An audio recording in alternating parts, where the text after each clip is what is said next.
There are very, very few things that amaze me anymore, but how we managed to go from the epic adventure that was episode 4 and 5 to the heaping, stinking pile of commie, weirdo garbage that is episode 6. Fuck me, bro. Fuck me and fuck this show, dude. So after Henry shoots himself in the fucking face, we pick up 3 months later and it is now currently snowing. So Joel and Ellie have just raided this house, lived in by this guy, and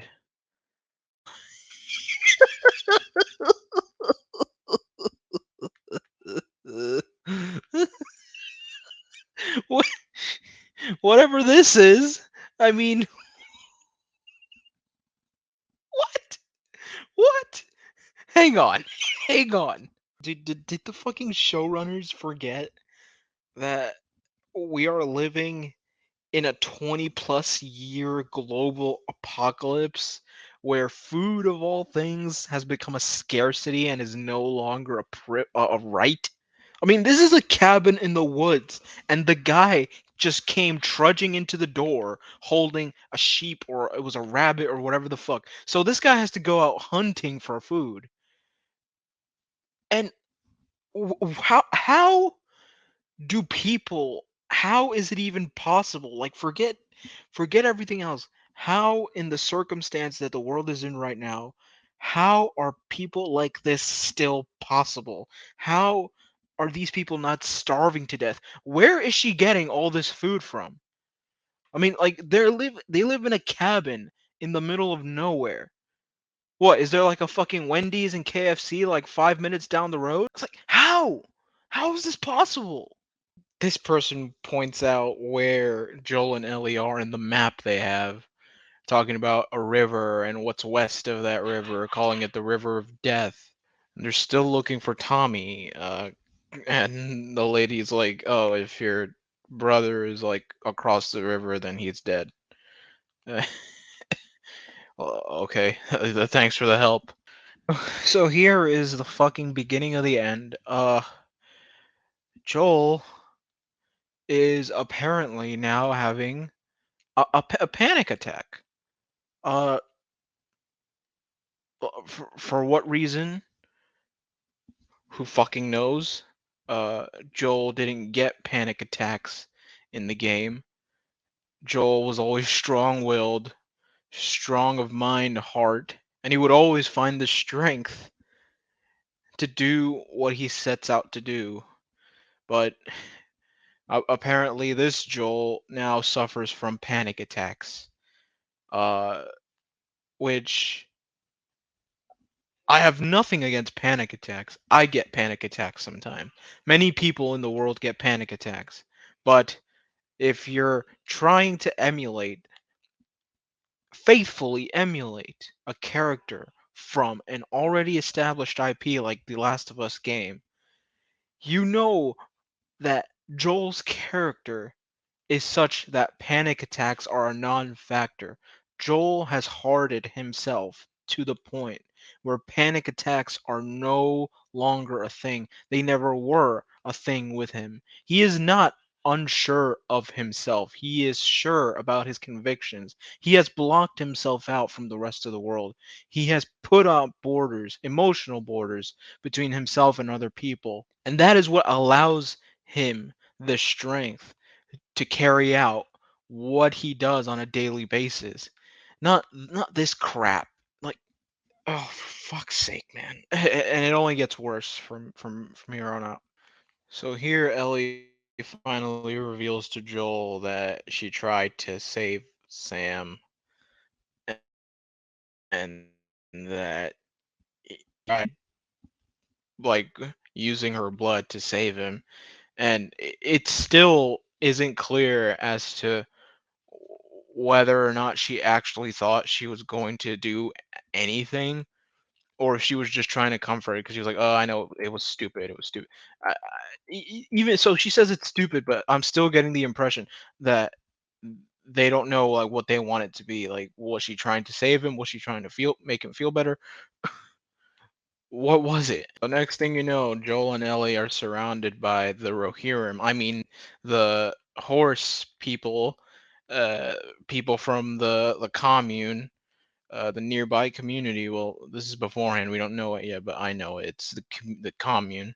And there's a little good boy. There's a good boy or good girl, whatever the fuck your gender uh, is brought in to sniff Joel out to make sure he's not infected. Now this thing is going to sniff Ellie next to make sure that she's not infected, which uh we'll get to that in a second, but again here Joel he's having another fucking panic attack for so like out of fucking nowhere.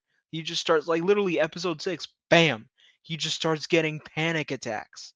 Like what in the fuck, dude? So apparently the dog can't sniff out that she's infected.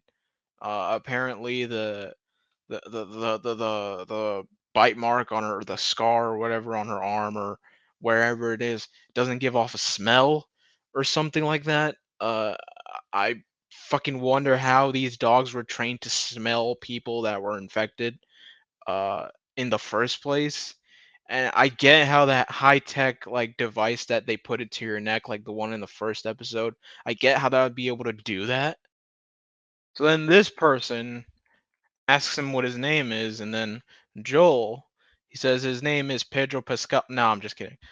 He says his name is Joel, and next thing you know, they're on their merry way, riding away towards the commune. Now, the commune wasn't in the first game. The commune was in the second game. What we got in the first game was a settlement near the power plant. That's where we meet Tommy and his wife and the rest of the people holed up there at the power plant. Like they even saw a power plant on the way in, and that looked exactly like it looked in the game. And that's where we meet Tommy during this portion of the game. We don't see the commune until The Last of Us Part 2, which it's not a good sign. I mean, if anything involving The Last of Us Part 2, trying to involve that shit in this series, it's not a good sign. And God. So Joel, at long lasts, managed to find his brother Tommy. Now, it's I have to learn how to distinguish character from actor, and performance-wise, with what they were told to do, Gabriel Luna and Pedro Pascal, I buy them completely as brothers. They share chemistry. Um, I buy them as brothers. For performance, strictly performance-wise, it's competently acted. It's a really nice moment between Joel and Tommy. So now we get on to the scene that I like to call the racism table. Why do I call it the racism table? Because everyone at that table is fucking racist. So Ellie, before we even get into that, Ellie looks over. She's like, "What?" And then there's someone standing behind the post or whatever, staring at her. And everyone I see talking about this thinks that this is Dina, Ellie's girlfriend from episode 2 or part 2 or whatever the fuck. Oh Christ almighty, dude. The more remnants of that game that I see sprinkled throughout this series, the more bad news I get, the more bad vibes I get, the more depressed I become, and the more I want to fucking punch a hole through my fucking laptop screen. So so Ellie's like, "Oh, why'd she run away?" And then Maria, she goes, "Well, kids around these parts don't look or talk like you." What? What the fuck? Wait, so there's not. So if you were to look around this entire community, you wouldn't find a small white young girl. Wait, what the fuck? So is she like the only white person in this entire community? What the fuck? Ellie's angry that they got, roughhoused in the beginning, but Tommy's like, "Oh yeah, we have to fucking be careful about who we trust and who we let in and who we let go." So I'm so- oh my god. So Joel, I'm sorry. Stop laughing. So oh, stop laughing. So Joel, Joel, he says, "Hey, ma'am, look, we're grateful for your hospitality and all, but can we have a moment for just family?" So like telling her to basically to fuck off, because he wants to talk to his brother alone. And then Tommy, he goes, "Well, she actually is family." Uh, and then lo and behold, this is Maria.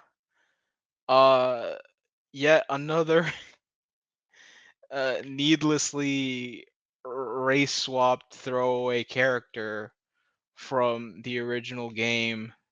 I don't want to say throwaway because that's not nice, but it's another needless race swap. So he looks over, he's like, "Yeah, she is family." And so Tommy, that's his wife, Maria, they're married. And Ellie,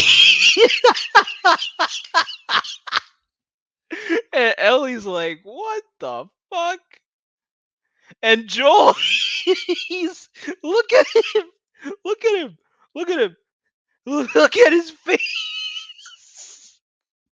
He's like, you, you,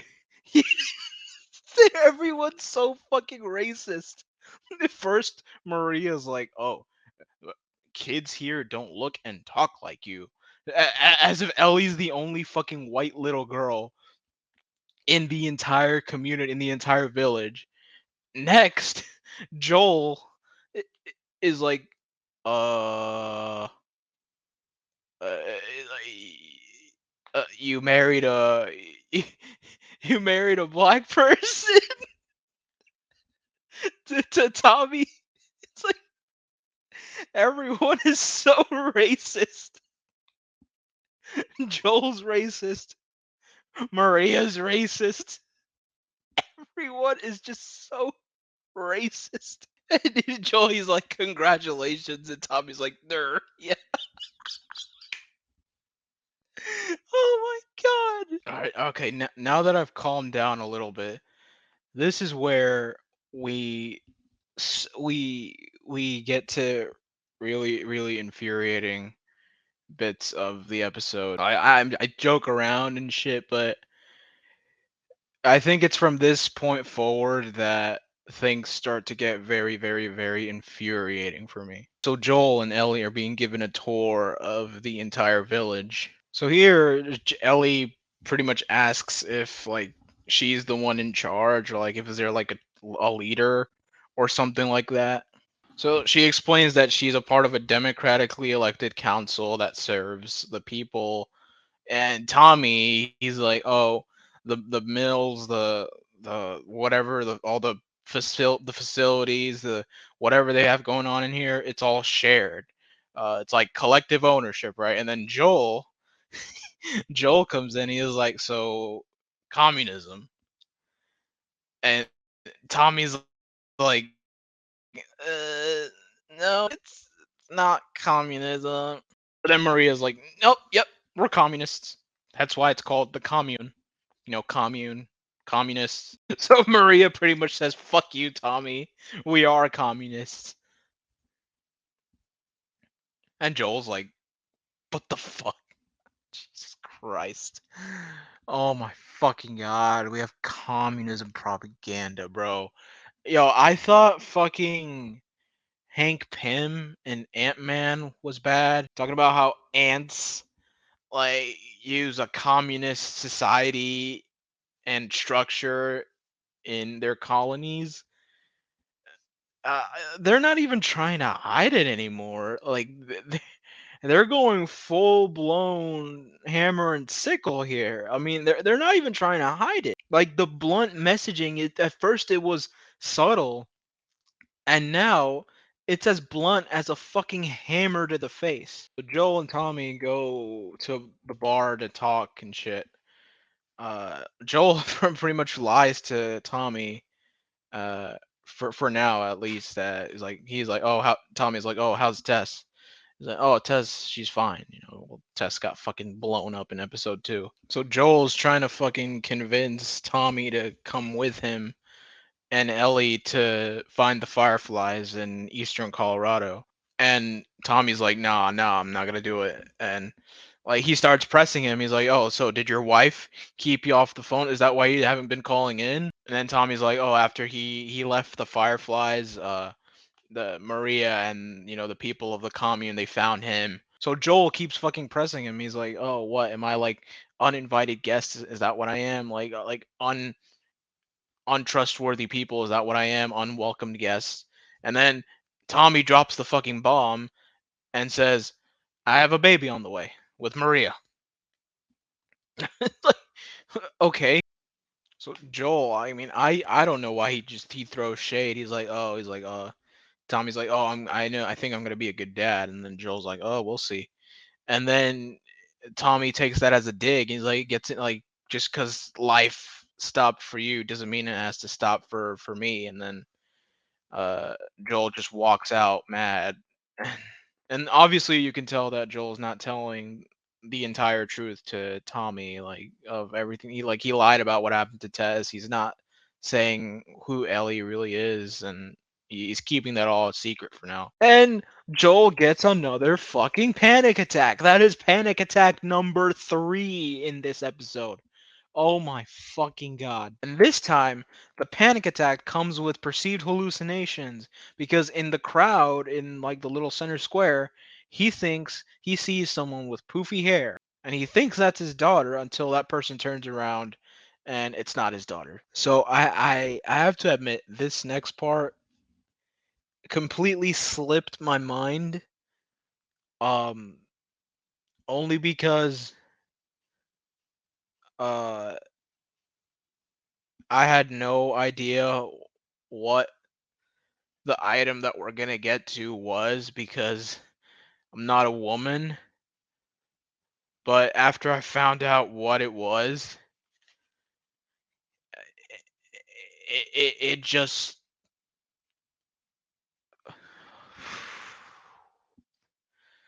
let's take this step by step, shall we? So Ellie gets out of the shower and is left brand new clothes by Maria and is given a note to follow her and meet her somewhere, right? And Maria leaves Ellie a gift. Now, this completely flew over my head. Uh, and I didn't take the time to read what was in that pamphlet. But it turns out I didn't really have to read anything to figure out what that was. Because when I found out what the hell that was, that's a diaphragm. And for people who don't know what a diaphragm is, for women, it is a form of birth control. Someone that is not Ellie's mother gives her a diaphragm as a present. Uh, uh, eh, eh, eh, uh, eh, I'm speechless, and it gets worse. So she goes to Maria's house, and Maria comes in, gives her a new jacket, and she's like, "Oh, did you get the other gift I gave you?" And Ellie's like, "Oh, weirdest gift ever." And Maria says, but useful.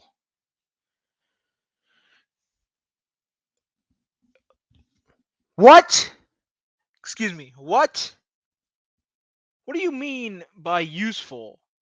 What the, what is she, what is she encouraging Ellie to do? What is she implying that goes on in the fucking commune, or Chomune, as I'm going to refer it from now on? The Chomune. What is she referring to? What is she alluding to that what is she alluding that happens in the commune? Ellie is 14. 14. Ellie is 14 years old. So either Maria is inferring that A, the rape rates are high in the Chomune, or B, that intercourse of the sexual nature with individuals that are not over the age of 18 is a common occurrence? What? Hello? Are we in fucking, like, is there an RSO registry nearby? What the fuck? What is going on? What is going on? Who the fuck is Maria? Who the fuck is this person? She is not her father, her mother. What the fuck gives this person who just met this girl the right to think that she could just hand off a fucking diaphragm? Like, what does she think is gonna happen? What does she think she's gonna do with that thing? Does she actually think that Ellie's gonna put that thing to use? What the so we have communists and we have the Chomune. As to not use another word that can get this video flagged inappropriately. Creepy, I called the walkers and the clickers, the biters, the monsters, the creepy crawlies. Turns out there could be another kind of creepy crawlies lurking around the Chomune. If you know what I mean, individuals that like to look at people under the age of 18 in a certain way. Fucking god. I, I'm punching myself because it flew over my head. Because again, okay, kill me for not knowing. Uh, do that on your own time. But I had no clue what the hell that was. No clue, because I haven't seen it before. You know, fucking say I was living under a rock. I don't give a shit. But I got it explained to me that that's a diaphragm. That's another form of birth control, and when I found out, it fucking floored me. Like, who the fuck? Who the fuck is Maria? Who is she? What business does she have giving Ellie a 14-year-old girl. 14. 1 4. what business does she have giving her a fucking diaphragm the world will never fucking know?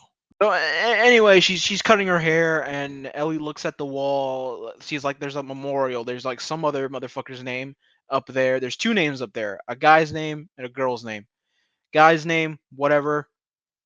Then the other name is Sarah. There's a memorial for Sarah. Now, Sarah is obviously Joel's daughter.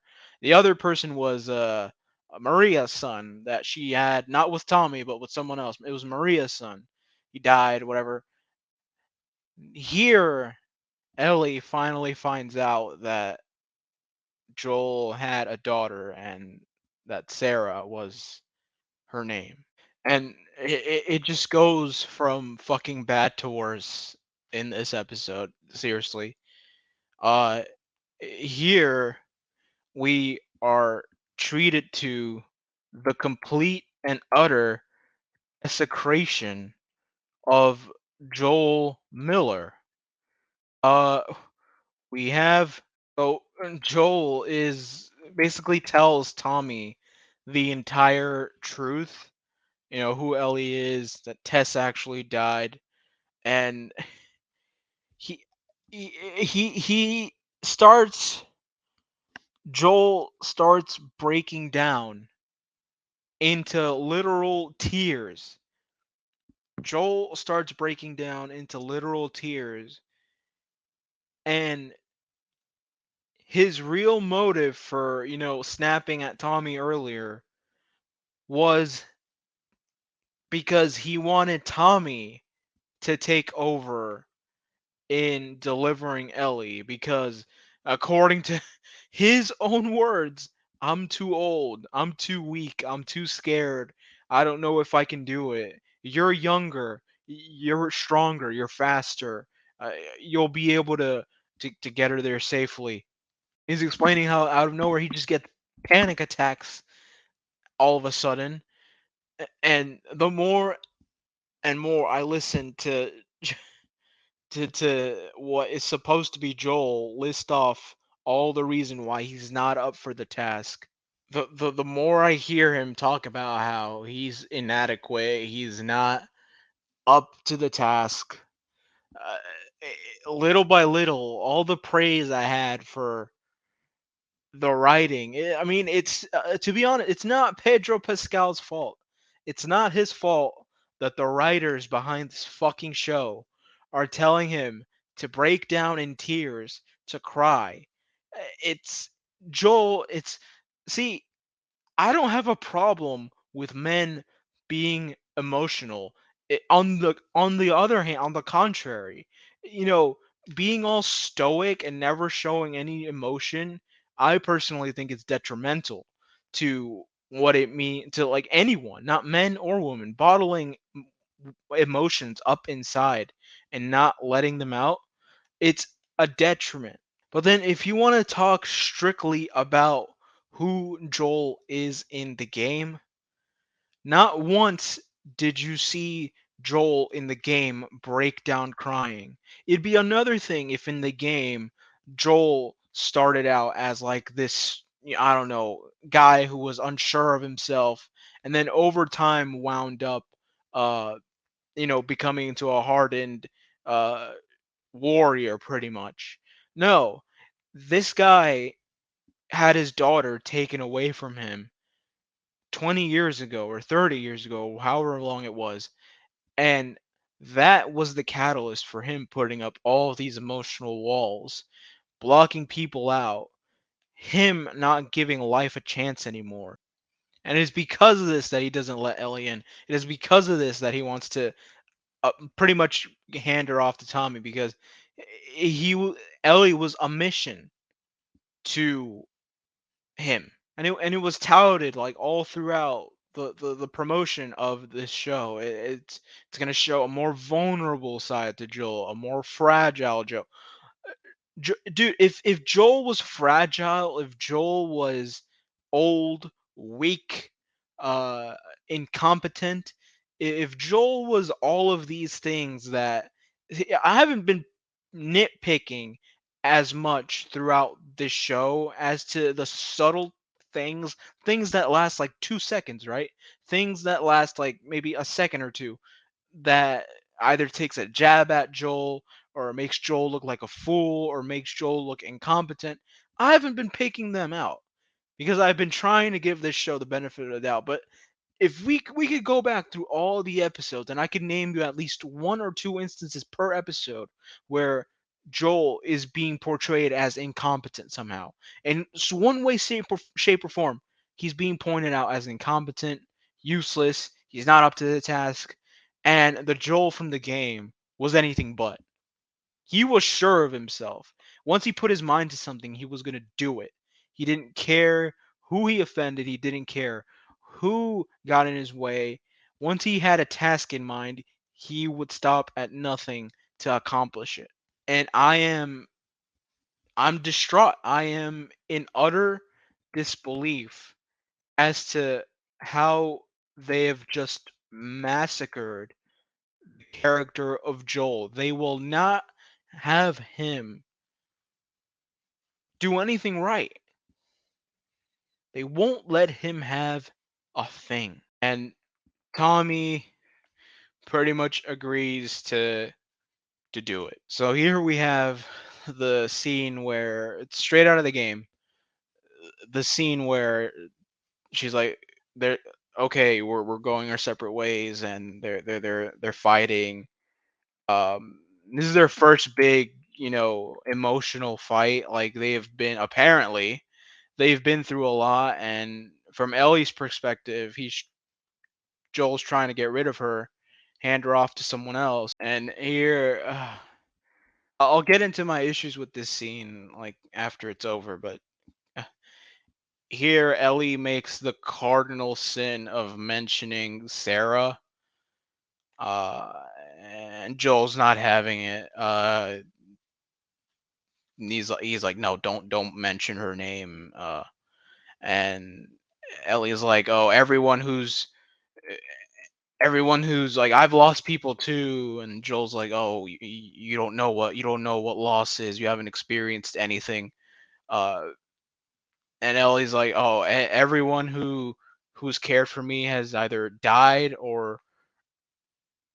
And Ellie's like, "Oh, everyone she's ever cared about has either died or left her. Everyone except for Joel." It's literally line for line, the scene from the game, like verbatim.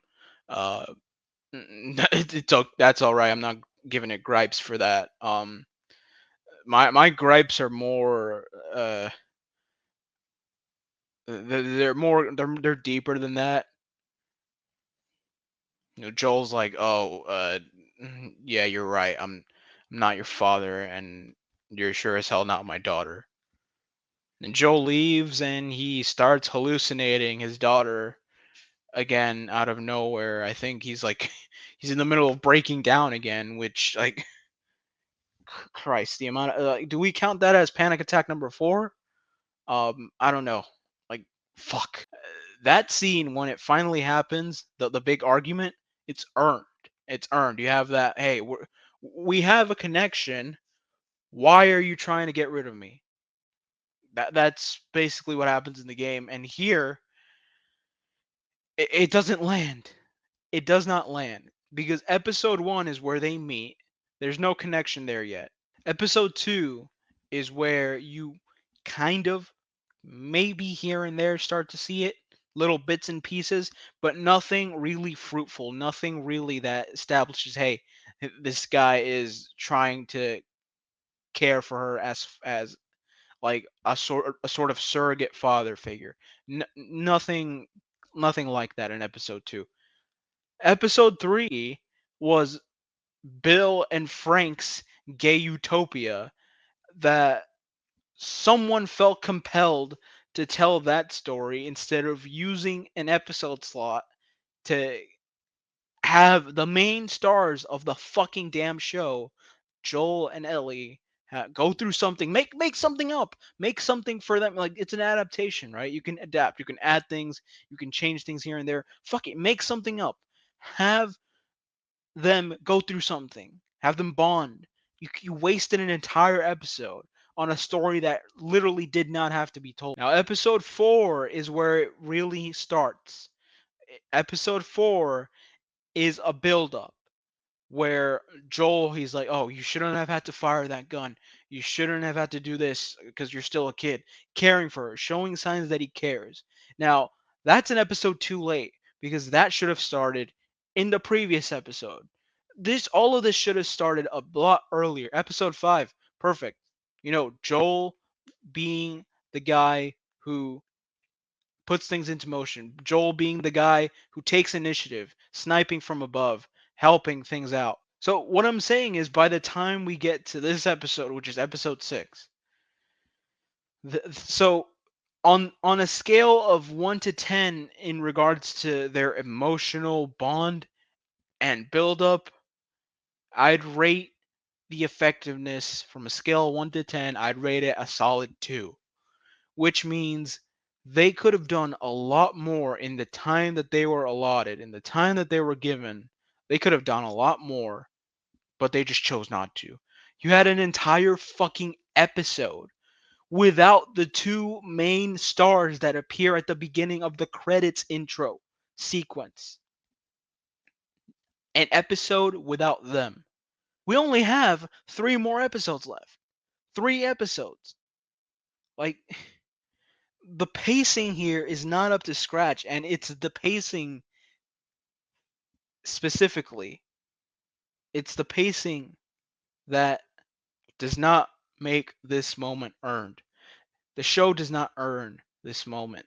This moment is earned in the game. It's not earned here at all by any stretch of the imagination. So next morning, Tommy comes to pick up Ellie from the house, and they find Joel in the stables getting the horse ready. And Joel is like, "Oh, you deserve a choice. I still think you'd be better off with Tommy." And then she cuts him off completely and like, "Okay, let's go." Like it in less than 5 minutes, their dynamic just changes because again, I'll get in more detail at the end when I'm done discussing everything. But fuck me, like it's whiplash. You have them, you know, being at each other's throats, or not even at each other's throats. You have this tense and emotional moment, and then they're back to their normal isms. It's whiplash. Like not even 5 minutes later. Like come on. So Joel and Tommy say their goodbyes. I like these actors. I'm not blaming again. I'm not blaming the actors for a very incompetently written show. Gabriel Luna, I love Gabriel Luna. Although I kind of didn't like him in the dumb Terminator movie. So they finally leave the Chomune. I'm gonna keep calling it the Chomune because Chomune. Here, Joel is trying to teach Ellie how to do 360 no scopes so that way she's prepared next time she goes on to COD Black Ops 3 on Xbox Live. And one thing I fail to mention every single time, just because I get carried away on other things, is the cinematography and how it's shot. The shots here are, look at that. That's a beautiful shot. This shot, the landscape shots, the city shot, the visual effects, the post production, the set designs, the construction, the costumes, the lighting, the like how it's shot. It's exquisite. It's like it you could tell it has HBO written all over it, higher budget. It's better than say like the Flash's CGI budget. Now Ellie and Joel arrive at the University of Eastern Colorado. Here they find a bunch of baboons or monkeys or whatever the fuck, and then they've completely escaped from the zoo and they're invading Colorado. Dude, what is it with Colorado being invaded by a bunch of mindless idiots? So, like in the game, they're looking for the Firefly group that is supposedly stationed here, but all they find is more monkeys. The Fireflies are gone. They've completely abandoned the place. They probably decided, hey, let's not stay in Colorado because Colorado is filled with a bunch of mindless idiots. They ditched Colorado and they've gone to Salt Lake City, Utah. That's where they're supposedly going to be held up. So here is the final nail in the coffin of the desecration of Joel's character. Now, what happens in the game is that they're fighting off the invading bandits, and one of them tackles Joel off the second floor and onto the first floor, and upon impact Joel gets impaled by this long pipe through the stomach. Now I don't know if it was just, I don't know if they had the stunt work or the stuntmen available to do this, but for some fucking reason they decided that that sort of stunt couldn't be done. Apparently, HBO Max, uh, and what they opted to do is have Joel get stabbed through the stomach. Now, he didn't fall epically like he did in the game. He gets stabbed, and he doesn't even feel it until he looks down and sees the knife. And then Joel does what I like to call a pro gamer move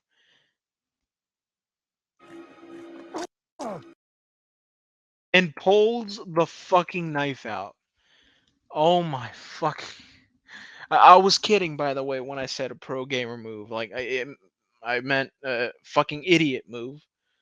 You don't pull the fucking knife out, Joel. Christ, this fucking show is gonna do away with everything that made Joel an amazing fucking character. Little by little. Fuck me in the ass. Jesus fucking Christ. You don't pull the knife out. You don't pull the damn knife out. Fuck me. So Joel and Ellie, they're just galloping away, and then Joel goes splat on the floor. He fucking dies. The end. No, I'm just kidding. He doesn't die, but he fucking passes out. And Ellie's like, "No, Joel, don't leave me. No, I'll never let go, Joel." Fucking, they're. I guess okay. That's where it ends. Uh, that's where the episode ends. Fucking. Oh my god, this fucking episode. I'm gonna say right here, right now, this was the worst episode of the show thus far. I don't give a shit. From the shameless communist propaganda to the Chomune to the pacing of the episode to the famous scene not being earned whatsoever to the utter and complete desecration of Joel's fucking character. You don't pull the damn knife out, Joel. You don't pull the damn knife out. Uh, and looking at looking at the future, oh for Christ's sake, it doesn't look good. Uh, I keep harping on about the pacing and how this moment wasn't earned. There's only 3 episodes left of this show because, from what I'm hearing, they're doing a season 2, and the season 2 is going to be based off Last of Us Part 2. I, for a fact, will not be watching that piece of garbage because I completely tore apart the game. I'm not going to watch a fucking show based off of that game. So after this series ends, that'll be it for me. I'm not doing a review for season 2 of The Last of Us. There's no fucking way. But all of that aside, knowing that there's only 3 episodes left, let's break down of let's do a breakdown of what they could be. Episode 7 from the trailer looks like it's going to be an entirely flashback episode of Ellie and her girlfriend before the before she met Joel, right? It's like a prequel. It's like the Last of Us DLC Left Behind, right? I didn't even play that, so I'm not fully versed into what exactly happens during that playthrough. It's Ellie and Riley. I just remembered her name, Riley, right? The girl she's with in the DLC. So it's an entire flashback episode, right? An entire flashback episode. Next episode is the cannibals episode with the guy that tries to basically assault Ellie. Uh, in the wintertime, when they're slaughtering and killing all those creepy, weird cannibal people. That's episode 8. And then episode 9 is supposed to be the finale. There's 3 episodes left. One is going to be completely wasted telling an entirely unnecessary story. Episode 8 is going to be purely action packed. And episode 9 is the big finale. And lo and behold, I am almost 100% sure that whatever happens in the finale will not be earned because the pacing of the series has been diabolical. And you only start feeling the effects of it when you get to the important moments, and then they feel solid, and then they feel rushed, awkward and flat. You feel them fall flat, and you can feel like a metaphorical thunk in your face at how hard the awkwardness hits you. It, the moments don't feel earned, and that's due to the pacing. The way we go from episodes 4 and 5, which were, I think personally, they were okay, they were really good episodes, to this garbage, freaking commie propaganda, the Chomune, and unearned moments, and the character assassination of Joel. Fuck me, dude. It went from this show went from hero to zero real quick in the span of an episode. It's like fucking Whiplash. Uh, fuck, man, I am flabbergasted, dude. Fuck. I don't even feel like watching the rest of it, but I'm gonna have to, because I'll fucking finish what I started. But fuck me, it's just fuck. I'm at a loss for words. I'm at a loss for words. So like, holy fucking god! Look how excited I am for the flashback episode of The Last of Us Left Behind. Look how fucking excited. Listen to my voice. I sound so excited. Fuck my life, this show is fucking giving me a headache. Oh, I guess I'll see you next week. Till next time. In the words of Kavos, fuck off.